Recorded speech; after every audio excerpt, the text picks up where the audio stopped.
Vamos a presentar 10 evidencias de que en Eleusis sí que se utilizaban drogas psicodélicas en la famosa segunda noche de los misterios, la noche central de todas las eleusinas o de los misterios mayores que se celebraban en Eleusis una vez al año.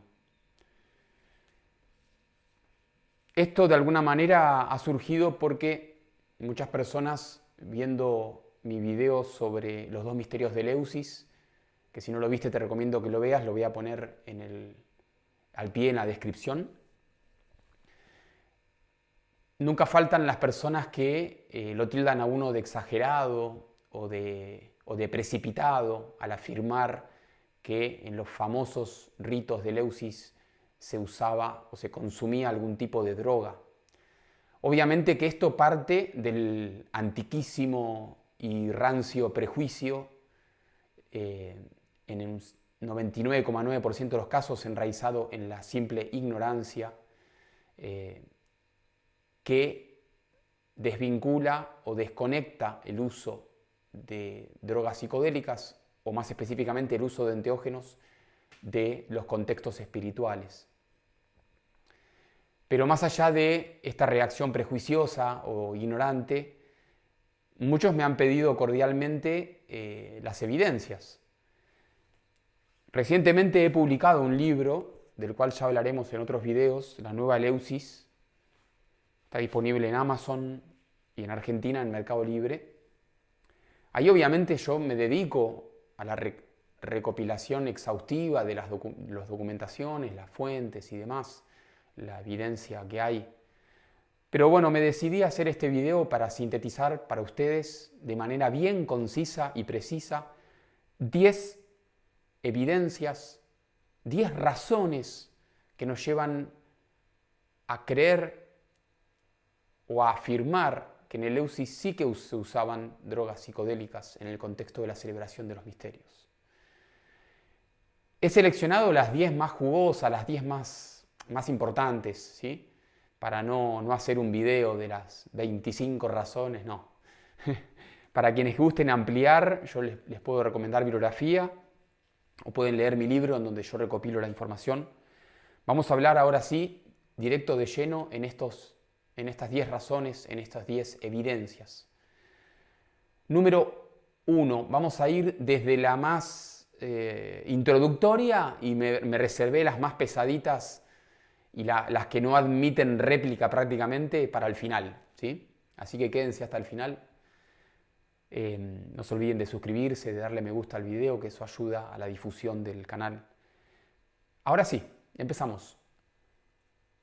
Razón número 1. La evidencia recopilada por el magnífico trabajo multidisciplinario presentado por Robert Gordon Wasson en el año 1978. Esta obra, que se titula The Road to Eleusis, El Camino a Eleusis, fue el trabajo conjunto e interdisciplinario de un etnobotánico, Robert Gordon Wasson, experto en el rastreo del uso de drogas en contextos ceremoniales en la antigüedad, no solo en Europa, sino también en Asia y también en América. Carl Ruck, un filólogo, estudioso de los textos antiguos, de las lenguas muertas, del uso del griego antiguo. Y finalmente, Albert Hofmann, químico, pero un químico experto justamente en drogas. De hecho, Hofmann es nada más, o fue nada más y nada menos que el inventor o quien sintetizó el LSD, la famosa droga psicodélica. Este trabajo parte de una carta que le escribe Wasson a Hofmann a mediados del siglo XX, pasados mediados del siglo XX un poquito, en donde él le pregunta al químico si es que existe, si acaso existe la posibilidad de que los griegos antiguos en Eleusis usaran algún tipo de droga psicodélica para inducir la famosa visión, la epopteia, la noche sagrada de los misterios, en que se producía la epopteia. Hoffman se tomó su trabajo y su tiempo para poder responderle, pero esto inauguró un trabajo de alguna manera que duró años y se terminó concretando en este famoso libro que les acabo de mencionar. La conclusión de Hoffman fue que sí, es muy probable y es muy factible que los antiguos griegos en Eleusis usaran algún tipo de droga psicodélica. Y especifica que es muy probable que esta droga fuese extraída de la cebada, uno de los grandes ingredientes de esta bebida psicodélica, aparentemente psicodélica, que era el quiqueón, que producía la epopteia, porque el cornezuelo crece a partir de cereales como la cebada, también el centeno, y el cornezuelo es ni más ni menos el ingrediente base que utiliza Hoffman para extraer el LSD. El LSD proviene del cornezuelo. Entonces Hoffman le explica a Wasson y al público en general que en la época de la antigua Grecia, si se sabe cómo, es relativamente sencillo extraer el principio activo del cornezuelo sin sufrir sus efectos adversos, porque recuerden que el cornezuelo es un hongo llamado Claviceps purpurea que produce la enfermedad del ergotismo, que viene acompañado obviamente de visiones, delirios, alucinaciones. Un tema muy interesante. La cuestión es que si uno sabe cómo extraer el principio activo del Claviceps purpurea, se evita la enfermedad y los efectos desagradables que pueden ser mortales y se retiene el principio activo que produce la psicodelia, ¿no? La expansión de la conciencia. Esto es lo que hizo, ni más ni menos, Hoffman en un laboratorio en el siglo XX para extraer del Claviceps purpurea, es decir, del cornezuelo, que puede ser de cebada o de centeno, el LSD. ¿Sí?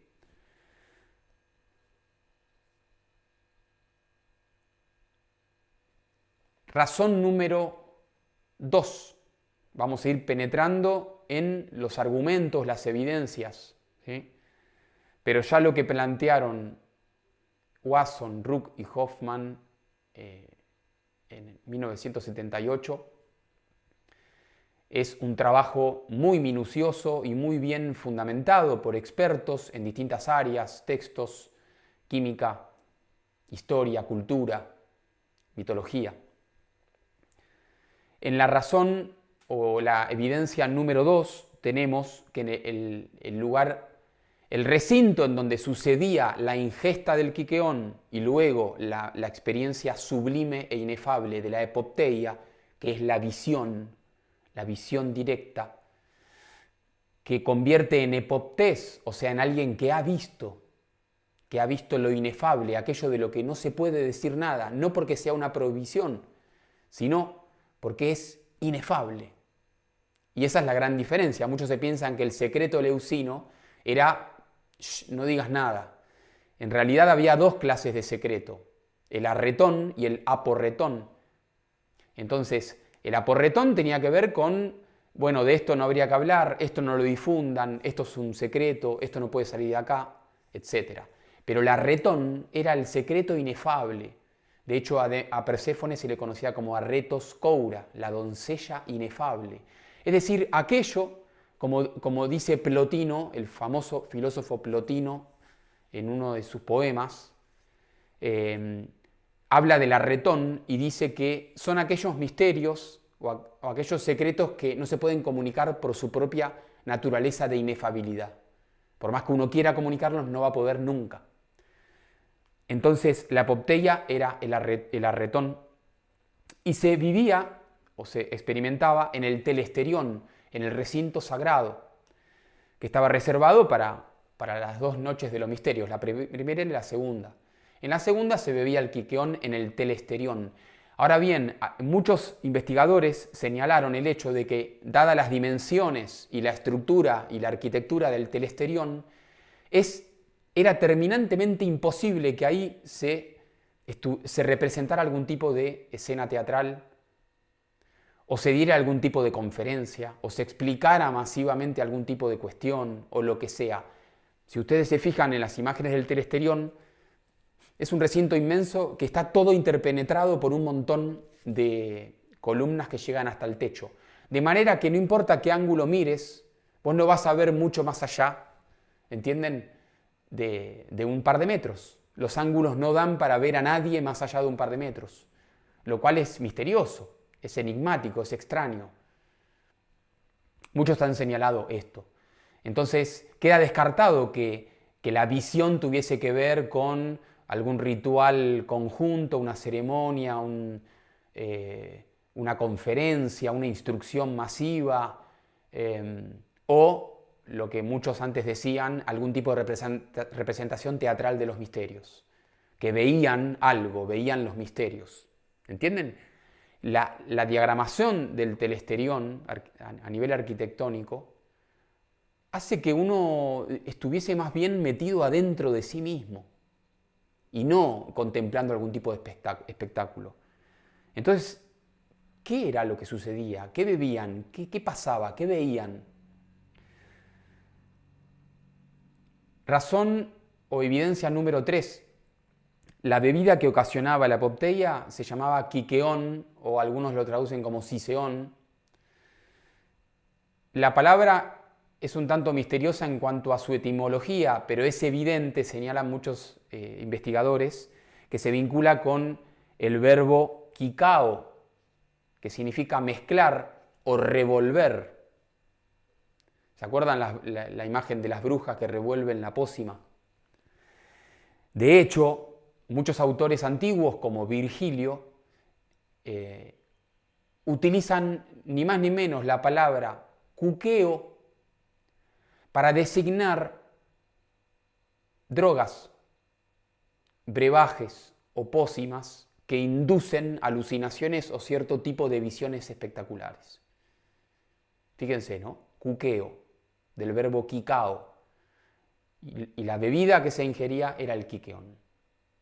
Eso nos da a entender que debía tratarse de una droga, de una pócima, de una receta secreta, de un preparado. Esto nos lleva a la razón o la evidencia número 4, que tiene que ver con el recipiente en el que se bebía el quiqueón.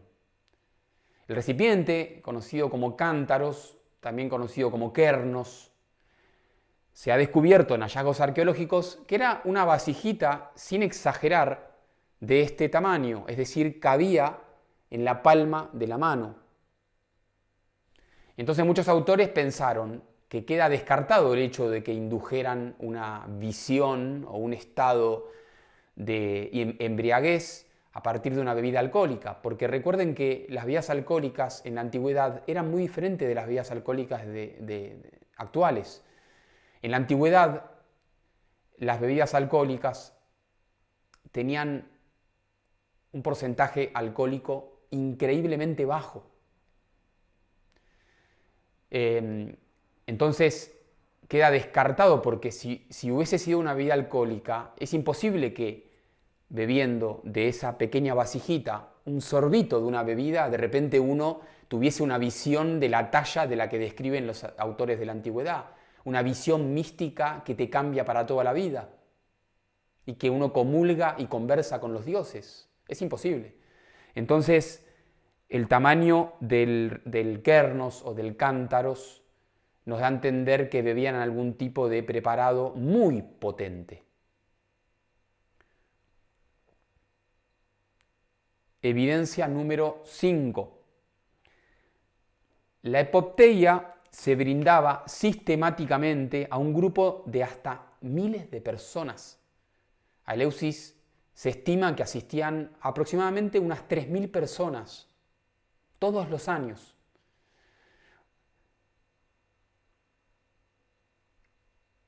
La visión se brindaba a todas ellas una vez al año. Esto sucedió durante un lapso que se extendió por casi 2.000 años. Tanto por su carácter masivo como por su programación anual minuciosa en un calendario, Queda excluido el que se tratare de una espontánea visión mística derivada de algún otro tipo de ejercicio contemplativo o una meditación guiada o lo que fuere. Se evidencia cierto tipo de tecnología, como le llama el psiquiatra Stanislav Grof, las tecnologías de lo sagrado, que garantizaran la visión, la epopteia, una exacta noche prefijada del año y a una gran cantidad de personas por igual. Y encima consideren que en este grupo de personas entraba toda la sociedad griega, incluyendo los esclavos, que en aquella época existía la esclavitud. Entonces, personas de bajo estrato, podríamos decir personas de un bajo nivel intelectual o de un bajo nivel aspiracional, digamos, simples pescadores, simples comerciantes, simples agricultores, accedían a la visión. Evidencia número 6. Se narra en textos de la antigüedad que tras la ingesta del quiqueón sobrevenían una serie de efectos adversos desagradables, entre los cuales se cita en los autores griegos mareos, sudor frío, temblores, desmayo y a veces vómitos. Luego sobrevenía la famosa visión, la epopteia. Los efectos desagradables no eran en todos los casos, pero era común que se observaran en algunas personas. Y esto es algo idéntico a lo que sucede hoy día, lo que siempre ha sucedido con muchos enteógenos. Por ejemplo, con la manita muscaria, el famoso hongo psicodélico. Por ejemplo, con la conocida hoy en América como ayahuasca, ¿no? Evidencia número 7. Dado que la epopteia era, como les comenté recién, el secreto inefable, las pocas descripciones que autores antiguos hicieron de ella sugieren claramente el efecto de algún tipo de trance profundo, similar o idéntico al producido por enteógenos como la psilocibina, el LSD o el DMT. Vamos a ver algunos ejemplos.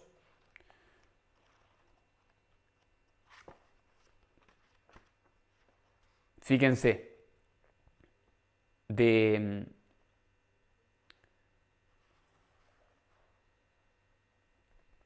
Proclus tenemos la siguiente afirmación acerca de la noche sagrada de los misterios en que se bebe el quiqueón y se experimenta la epopteia. Dice, literal, los dioses muestran muchas formas de sí mismos y aparecen bajo gran variedad de formas.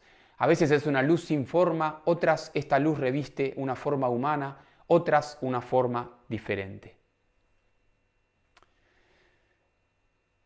Platón, el célebre filósofo, dice, la mayor de todas las bendiciones nos llega en la forma de la locura, cuando es enviada como un regalo de los dioses. Píndaro ha escrito sobre Eleusis, dichoso quien atravesó los misterios, él conoce la fuente y el fin de la vida. Más tarde escribió, en el cielo aprender es ver, en la tierra es acordarse.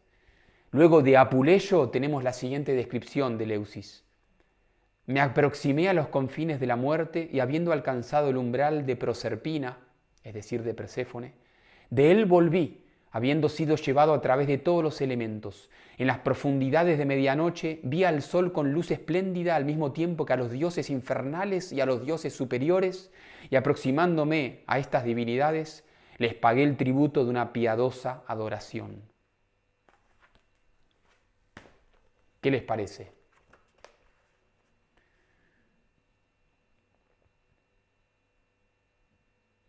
Luego Píndaro dijo, bienaventurado aquel que después de considerar estos misterios, entra en el camino que está bajo la tierra. Él conoce el final de la vida y su principio.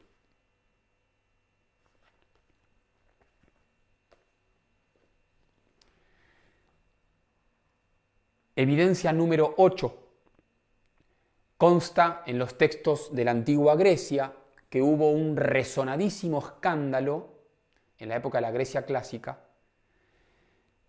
muy famoso, de los cuales hablaron varios autores, que tuvo que ver con la ingesta de quiqueón fuera del contexto de los misterios eleusinos por parte de algunos aristócratas atenienses. Y en estas denuncias escandalosas, porque recuerden que el quiqueón era sagrado, era un secreto, era un misterio, y solo se permitía su ingesta en el contexto de los misterios de Eleusis. ¿Entienden? La cuestión es que se narra con desprecio la manera en que aristócratas atenienses, estando de comilonas, embriagados durante la noche, cometieron la profanación de divertirse con el quiqueón, fuera del contexto de los misterios eleusinos.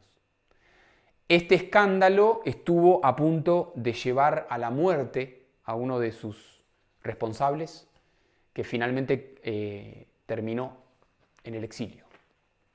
Fíjense el respeto popular, cultural, religioso y político que había al uso de enteógenos en la religión de la antigua Grecia. Evidencia número 9, ya estamos cerca del final, les estoy guardando la cereza del postre para la 10, no se me vayan. Hay alusión al uso de drogas o de sustancias que alteran la conciencia o que expanden la conciencia en múltiples mitos y símbolos en torno a Eleusis. Vamos a mencionar algunos, no todos. Deméter posee en sus manos dos cosas en muchas representaciones en vasijas y en bajorrelieves: gavillas de trigo y adormidera. Siempre lleva esas dos cosas en sus manos. Y recuerden que esto siempre tiene un carácter simbólico brutal, o sea, nada es azaroso o casual en los misterios, en los mitos, en los símbolos de la antigüedad. Y algunos investigadores han señalado, Deméter no solo es la diosa de la agricultura, es decir, del cultivo de cereales, también es la diosa de las drogas, porque de la dormidera se extrae el opio. Entonces Deméter lleva dos cosas: el secreto del cultivo de los cereales y el secreto de la extracción de drogas. Perséfone es raptada por Plutón, o Hades en griego, y llevada al reino del Hades, que significa en griego invisible, o sea, el reino de lo invisible, lo que subyace bajo tierra, lo que no es evidente a los sentidos, tras oler o ingerir una flor o una planta, que en griego antiguo se llamaba narquisos y que ha sido mal traducido como narciso.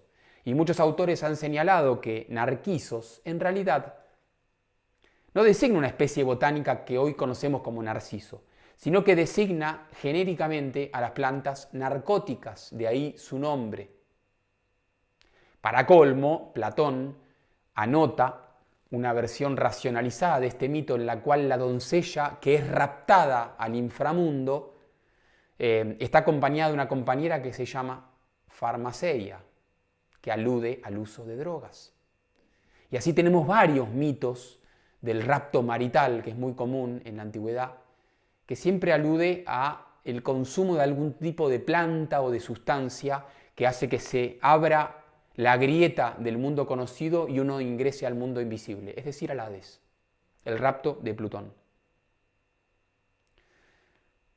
En tercer lugar, acá podemos decir, Deméter transmitió un valiosísimo secreto a los eleusinos y a los griegos, pero es imposible que se tratase del secreto de cultivar cereales, como algunos investigadores sostienen. ¿Por qué? Porque para la época en la que Eleusis existe, es decir, posteriormente al 1500 a.C., que es cuando se funda Eleusis, y esto se sabe a nivel arqueológico, antes no existía, el cultivo de cereales era ampliamente conocido en los pueblos de la antigüedad. O sea, no era ningún secreto, no era ninguna novedad.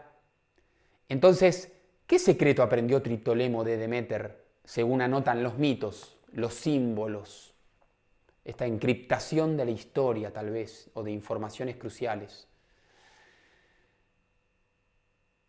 algunos postulan que el secreto de Triptolemo era el secreto de cómo extraer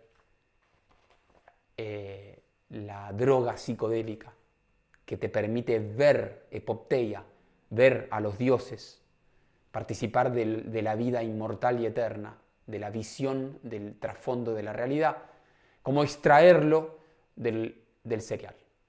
Ese era el secreto, según algunos autores. Y, en último lugar, y ya terminamos, 10ª evidencia, la cereza del postre. En el año 2000 se hace un análisis arqueobotánico por parte de un arqueólogo español, Jordi Juan Tresserras,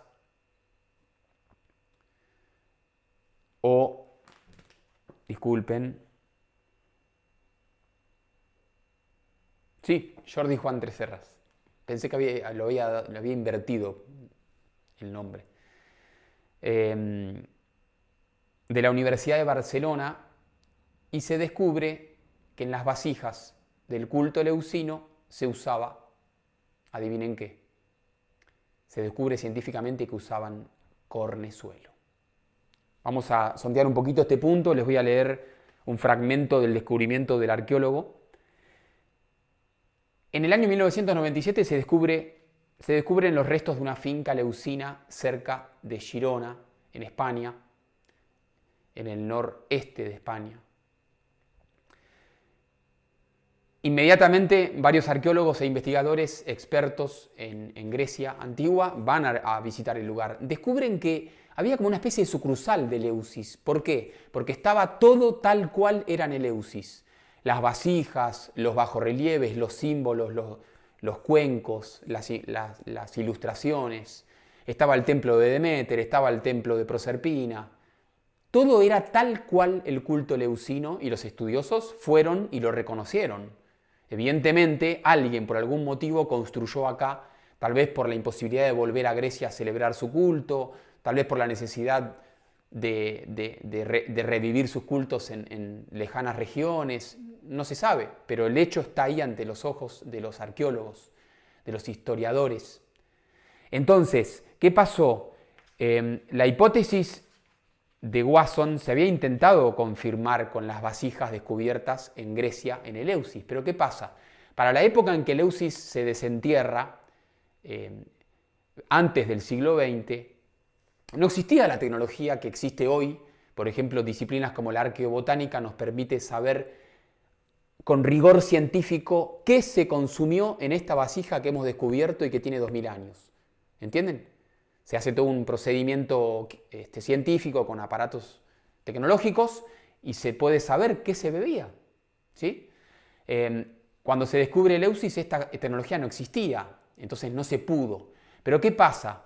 Los tratamientos arqueológicos a los que se sometieron las vasijas, los kernos, los cántaros, fueron tan invasivos con el objeto de preservarlas en los museos, ¿no? y de que no se estropearan más, fueron tan invasivos que cuando se quiso hacer un análisis ya no quedaba resto de nada, porque los restos fueron barridos, ¿sí?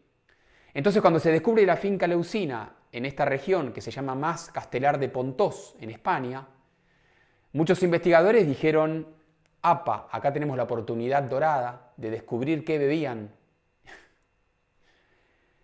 La cuestión es que esto fue en 1997. Finalmente, en el año 2000, se publican los estudios arqueobotánicos, y les voy a leer, antes de terminar, el documento oficial del arqueólogo Juan Tresserras, publicado en el año 1997, año 2000.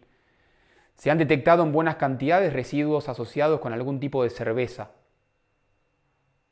En la cerveza de la cebada se preparaba el cuqueo, la mezcla. Restos de almidones gelatinizados, almidones con signos de ataque enzimático, levaduras, frústulas de diatoneas. Este hallazgo puede interpretarse ya sea como una ofrenda de sedimento de cerveza o bien como el residuo de un producto que se usaba o se consumía. No obstante, el elemento que hay que destacar en la presencia es la presencia de restos de esclerosios de cornezuelo, es decir, clavices purpúrea, también identificados en una de las mandíbulas humanas. Este hongo de color púrpura también se ha asociado con Deméter. Fíjense, interesante. Se encontró también en restos de mandíbulas, en lo que vendría a ser como una especie de necrópolis o cementerio o culto funerario adjunto de Leucis. Y la hipótesis de que se hubiesen muerto por intoxicación con cornezuelo y haber muerto por ergotismo, quedó descartada. ¿Por qué? Porque cuando se hicieron investigaciones arqueobotánicas de los molinos que estaban en la misma finca para extraer los granos de la cebada y poder producir la cerveza y eventualmente tal vez intoxicarse inintencionalmente con cornezuelo, se encontró con que estaban 100% limpias de rastros de cornezuelo. Por lo tanto, la hipótesis de una contaminación accidental quedaba descartada. El consumo había sido intencional. Interesante, ¿no? Esto fue todo por hoy. Ustedes pueden creer lo que quieran creer, ustedes pueden seguir investigando y reunir más evidencias, pueden leer más bibliografía y seguir ampliando estos conocimientos. Les recomiendo La llave de la inmortalidad de Brian Muraresku y obviamente les recomiendo mi libro, La nueva Leucis, para darse cuenta que aquí presentamos 10 evidencias, pero son muchas más. Gracias.